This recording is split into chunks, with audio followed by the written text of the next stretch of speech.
टिड्डियों ने थर पार कर जाने से तौबा कर ली। खेत खाने चली थीं, थर वालों ने उन्हीं को खाना शुरू कर दिया।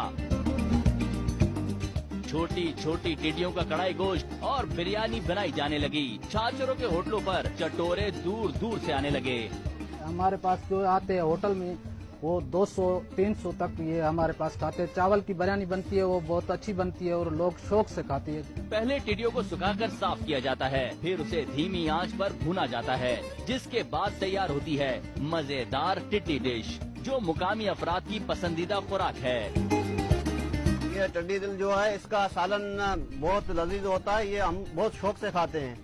वो इसकी हम बिरयानी, कभी मकड़ बिरयानी जो बनाते हैं, इतनी लजीज होती है को आप खाओ तो आपको पता लगे वाकई में मछली से भी ज्यादा लजीज होती है।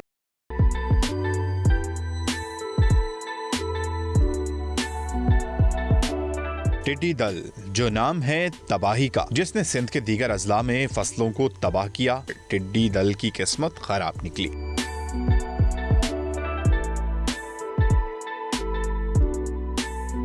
पहले टिड्डी दल ने थरबासियों की तैयार फसलों पर हमला किया और सारी फसल खाकर मैदान साफ कर गईं। तो जनाब फिर वार किया थरबासियों ने, जिन्होंने टिड्डी दल पर ऐसा हमला किया कि सारा बदला ले लिया। थर पारकर की तहसील छाछरू में लोगों ने टिड्डियों को ही खाना शुरू कर दिया। पहले छोटी छोटी टिड्डियों को पकड़कर खुश्क किया जाता है, फिर इनकी सफाई की जाती है। इसके बाद जनाब फसलें खाने वाली टिड्डियों से मजे मजे की मुख्तलिफ डिशेस तैयार की जाती हैं।